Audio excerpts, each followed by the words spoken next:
अब हम बात कर रहे हैं चैप्टर डाटा हैंडलिंग के बारे में। डाटा क्या होता है? ऐसी कलेक्शन ऑफ इंफॉर्मेशन जिसका कोई कंक्लूजन निकल सके, उसको हम क्या बोलते हैं? डाटा। डाटा आपका किसी भी तरह का हो सकता है। डाटा को हम किसी भी तरह रिप्रेजेंट कर सकते हैं। उसको हम बार ग्राफ की तरह भी रिप्रेजेंट कर सकते हैं, हिस्टोग्राम के भी उसमें रिप्रेजेंट कर सकते हैं, पाई चार्ट के फॉर्म में, टेलीमार्क्स के फॉर्म में, टेबल की फॉर्म में, हम किसी फॉर्म में भी इस डाटा को क्या कर सकते हैं? रिप्रेजेंट कर सकते हैं। तो अब मैं कुछ क्वेश्चंस करके बताऊंगा, उसमें आप देखोगे कैसे हम इसको बार ग्राफ को ड्रॉ करते हैं।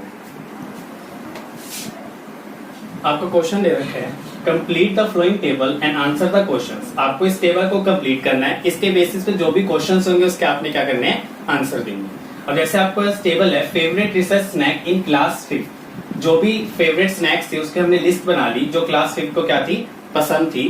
तो पहले हमने लिखा sandwich, chips, patties, pastry, samosa. उसके अंदर हमने क्या बनाया? टेलीमार्क्स। टेलीमार्क्स आपको क्या होता है? जैसे 5 बनाना है तो 1 2 3 4, और जो ये नेक्स्ट जो क्रॉस में लगता है वो आपका क्या होता है? 5। तो ये पूरा यूनिट आपका किसने का होता है? 5 का। उसके बाद जैसे 6 7 8 9 और 10 बनाना तो आप कैसे बनाओगे? ऐसे। फिर 11 12 13 14, फिर एक क्रॉस लगा के 15। तो आपके ऐसे टेलीमार्क्स बनते हैं। तो आपने जब टेलीमार्क्स बनाए तो आपने इस टेबल को कंप्लीट करना है। जैसे सैंडविच में कितने थे? ये क्या हो गया? 5 5 + 5 10 10 + 5 15 15 + 5 20, और एक एक्स्ट्रा तो यहाँ पर क्या आ गया? 21। ऐसे आपको इस टेबल को कंप्लीट करना है। तो अब यहाँ देखो कितने हैं? 5 + 5 10 10 + 5 15 15 और 16 और ये 17। तो यहाँ पर क्या आ जाएगा? 70। ऐसी पेटीज में देखो 5 + 5 10 10 + 5 15, तो यहाँ पर क्या आ जाएगा आपका? 50। ऐसी आपका पेस्ट्री में देखो 5 + 5 10 10 + 5 15 15 + 2 70। अब समोसा में कितना है? 1 2 3 एंड 4, तो यहाँ पर फ्रीक्वेंसी कितनी आ जाएगी? 4। अब इसके बेसिस पे आपके कुछ भी क्वेश्चन पूछा जा सकता है। जैसे आपका क्वेश्चन पूछा गया, which is the most popular snack in class. तो आपका सबसे ज्यादा पॉपुलर स्नैक कौन सा? जो सबसे ज्यादा जिसकी फ्रीक्वेंसी है वही सबसे ज्यादा क्या होगा? पॉपुलर। तो आपका सबसे ज्यादा पॉपुलर स्नैक कौन सा है? सैंडविच। तो आप क्या लिख दोगे? Sandwich is the most popular snack in class 5। ठीक है, तो आपको समझ आ गया कैसे हमने क्वेश्चंस के आंसर देने इस टेबल को देख के।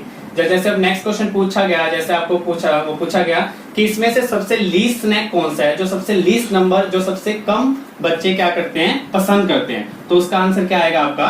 4। 4 मतलब क्या आ गया? समोसा। तो samosa is the least snack in class 5। ऐसी आपको कुछ ग्राफ के ऊपर या कुछ टेबल के ऊपर क्वेश्चंस गिवन होंगे, तो उस टेबल को देखकर या उस ग्राफ को देखकर आपको क्या करने? क्वेश्चंस के आंसर देने। अब क्वेश्चन 2 आपका गिवन है, draw a bar graph of this table. आपको इस टेबल का क्या बनाना है? बार ग्राफ बनाना है, जिसमें आपको सब्जेक्ट्स गिवन है और आउट ऑफ 100 आपके मार्क्स गिवन है। सब्जेक्ट कौन कौन से गिवन है? Hindi, English, math, science. और हिंदी में कितने आउट ऑफ 100? 50। इंग्लिश में कितने आउट ऑफ 100? 60। मैथ्स में कितने आउट ऑफ 100? 90। और साइंस में कितने आउट ऑफ 100? 80। अब हम इसका क्या बनाएंगे? Bar graph. बार ग्राफ के लिए आपको क्या करना पड़ेगा? ऐसे आपको ड्रॉ करना पड़ेगा। ये होती है आपकी एक्स एक्सिस और ये होती है आपकी वाई एक्सिस। अभी हम यहाँ पर लेते हैं यूनिट्स। जो भी आप यूनिट्स लोगे हमेशा 0 से स्टार्ट होती है, क्योंकि ये होता है आपका ओरिजिन। ओरिजिन मतलब 0 पॉइंट। 0 से लेकर जितना भी आप गैप लोगे वो आपका सेम होना चाहिए। चाहे आप 5 यूनिट्स का गैप लो, चाहे आप 10 यूनिट्स का गैप लो, चाहे आप 2 यूनिट्स का गैप लो, वो आपकी मर्जी है। पर लेकिन जितना भी गैप लोगे वो सब में क्या होना चाहिए? सेम होना। जैसे 0 से 10 लिया है तो 10 से यहाँ पर क्या आ जाएगा? 20, फिर 20 से 30, फिर 40, फिर 50, फिर 60, फिर 70। ऐसे आपका क्या चलता जाएगा? ये गैप चलता जाएगा। ठीक है, उसके बाद हमारे 90 तक है, जो मार्क्स ग्रेटर है, तो 70 80 और यहाँ क्या बन जाएगा? 90। ठीक है, अब हमें सब्जेक्ट्स को इसमें बार ग्राफ में शो करना है। तो पहले हिंदी के कितने मार्क्स है? 50। तो आपका यहां से शुरू होएगा और आपका कहां तक जाएगा? ये 50 की लाइन तक। ठीक है, उसके बाद इंग्लिश में कितने मार्क्स हैं 60, तो आपका थोड़े से गैप में यहां पर दूसरा ड्रॉ हो जाएगा, ये क्या हो गया आपका इंग्लिश। फिर आपके मैथ्स में 90,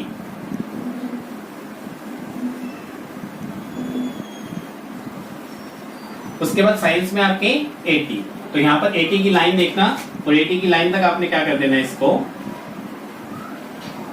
ड्रॉ कर देना। यहां पर लिख देना ये आपका कौन सा सब्जेक्ट है, हिंदी सब्जेक्ट। ये कौन सा सब्जेक्ट है, इंग्लिश सब्जेक्ट।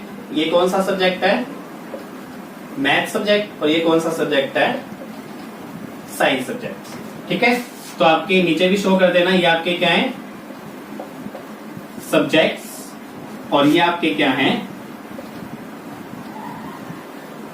मार्क्स। जैसे हमने पिछले वाले टेबल में क्वेश्चंस करे थे कि टेबल को देके क्वेश्चंस के आंसर देने थे, तो ऐसे आपको ग्राफ को देके क्वेश्चंस के आंसर देने होंगे। सेम वही प्रोसेस चलेगा जैसे हमने पिछले वाले क्वेश्चन में किया था। ठीक है, तो ये थी हमारी आज की चैप्टर डाटा हैंडलिंग पे एक्सप्लेनेशन। आपका क्वेश्चन है, आपको कुछ फ्लेवर्स दे रखे हैं आइसक्रीम के और percentage of student preferring the flavours, और परसेंटेज गिवन है कि कौन सा फ्लेवर कितने परसेंट स्टूडेंट पसंद करते हैं। आपको चॉकलेट के दे रखे 50%, वनीला आइसक्रीम दे रखे 25%, और जो अदर फ्लेवर्स है उसको दे रखे 25%। तो हमने क्या बनाना है, ड्रा पाई चार्ट। तो हम पाई चार्ट बनाएंगे। पाई चार्ट बनाने के लिए पहले हम flavours students in percentage preferring the flavours, वो उसके बाद इन फ्रैक्शन, पहले इसको फ्रैक्शन परसेंटेज को फ्रैक्शन फॉर्म में निकालेंगे। उसके बाद फ्रैक्शन ऑफ 360 डिग्री, जो पाई चार्ट होता है, जो एक सर्कल होता है, जो सेंटर एंगल होता है, वो आपका कितने डिग्री का होता है 360 डिग्री, कंप्लीट एक सर्कल। ठीक है, तो पहले हम चॉकलेट का फ्लेवर के कितने स्टूडेंट परसेंट प्रेफर करते हैं 50%, तो इसकी फ्रैक्शन निकालेंगे तो क्या हो जाएगा 50 डिवाइडेड बाय 100, तो आपका 5 1 5 5 2 10, तो 1/2 आपकी क्या आ गई इसकी फ्रैक्शन। तो जब हम इसका सेंट्रल एंगल निकालेंगे तो 1/2 को किससे मल्टीप्लाई कर देंगे 360 डिग्री से। इसका मतलब क्या हुआ, 360 को डिवाइड करना है किससे 2 से, तो आपका एंगल कितना आ गया 180 डिग्री। ऐसे ही हम वनीला के लिए करेंगे। 25% का जब हम फ्रैक्शन फॉर्म निकालेंगे तो 25% का नीचे क्या लग गया 100, तो 25/100 की फ्रैक्शन फॉर्म क्या आ गई 1/4, और ऐसे हम इसका सेंट्रल एंगल निकालेंगे तो 1/4 को किससे मल्टीप्लाई कर देंगे 360 डिग्री से। तो जब हमने इसको 360 डिग्री से मल्टीप्लाई किया, मतलब 360 डिग्री को 4 से क्या कर दिया डिवाइड कर दिया। जब हमने इसको 360 को 4 से डिवाइड किया तो आपका एंगल आ गया, और जो डिग्री आ गई वो कितनी आ गई 90 डिग्री। ऐसे आप अदर फ्लेवर्स का निकालेंगे तो आपके पास ये क्या निकल गया फ्रैक्शन ऑफ 360 डिग्री। तो आप इस फ्रैक्शन की जो निकले हैं इसी के हिसाब से हम क्या बना देंगे ये पाई चार्ट। तो 180 डिग्री का क्या है चॉकलेट, 180 डिग्री मतलब सर्कल का हाफ पार्ट, क्योंकि जो फुल सर्कल है वो कितने डिग्री का होता है 360 डिग्री का, तो हाफ कितना हो गया 180 डिग्री, क्योंकि 180 डिग्री प्लस 180 डिग्री कितना होता है आपका 360 डिग्री। तो चॉकलेट का हमने हाफ पार्ट यहां शो कर दिया, किसके लिए 180 डिग्री के लिए हमने क्या शो कर दिया चॉकलेट। अब 90 डिग्री और 90 डिग्री के लिए क्या वनीला और अदर फ्लेवर, और 90 डिग्री 180 को जब हम स्प्लिट करेंगे तो इसको हम क्या लिख सकते हैं 90 प्लस में 90, तो हमने हाफ कर दिया इस 180 का, तो ये आधा किसका हो गया वनीला का और आधा किसका हो गया अदर फ्लेवर्स का। ये आपका होता है पाई चार्ट। अब हम टॉपिक कर रहे हैं प्रोबेबिलिटी। प्रोबेबिलिटी क्या होती है, the extent to which an event is likely to occur measured by the ratio of favorable cases to the whole number of cases possible। probability क्या होती है favorable outcomes divided by the number of favorable cases, मतलब जो chances। हम एक question कर रहे हैं when a die is thrown list the outcomes of an event of getting a prime number। सबसे पहले हमें पता होना चाहिए कि प्राइम नंबर होते क्या। प्राइम नंबर क्या होते हैं, प्राइम नंबर वो होते हैं जो 1 नेचुरल नंबर से ग्रेटर होते हैं और अपने से 2 छोटे नेचुरल नंबर का प्रोडक्ट नहीं होते। For example 5 can be written as 5 multiply 1 और 1 मल्टीप्लाई 5 ओनली। ठीक है, तो ये हमारे कैसे नंबर होते हैं प्राइम नंबर्स। तो अब हम क्वेश्चन में देखेंगे, पहले हमने डाइस को क्या किया थ्रोन किया, तो डाइस में कितने नंबर्स होते हैं 1 से लेकर 6 तक। तो आउटकम पॉसिबल केसेस कितने 1 2 3 4 5 एंड 6। अब हमें फर्स्ट क्वेश्चन में बताना है अब प्राइम नंबर, कितनी प्रोबेबिलिटी है इवेंट की प्राइम नंबर की आने की, चांसेस कितने हैं। तो हमारे कौन कौन से प्राइम नंबर हो गए 2, 3 एंड 5। तो हमारे 3 नंबर है, तो इसका आंसर क्या हो गया 2, 3 एंड 5। अब है नोट अ प्राइम नंबर, वो हमने बतानी है इवेंट की गेटिंग आउटकम्स बताने हैं जो प्राइम नंबर नहीं है। आपके प्राइम नंबर कौन कौन से नहीं है 1, 4, 1, 4 एंड 6। अब हमें बताना है नंबर ग्रेटर देन 5, उसकी इवेंट की प्रोबेबिलिटी बतानी है कि जो नंबर ग्रेटर हो किससे 5 से। 5 से ग्रेटर डाइस में कौन सा नंबर आता है, सिर्फ 6 ही आता है, तो इसका आंसर क्या हो गया आपके पास 6। अब हमें बताना है फोर्थ पार्ट में a number not greater than 5, ऐसा वो नंबर जो ग्रेटर ना हो किससे 5 से। तो डाइस के अंदर जो 5 से ग्रेटर नहीं है वो कौन कौन से नंबर है 1, 2, 3, 4 एंड 5। तो ऐसे आपको प्रोबेबिलिटी के सम को सोल्व करना है।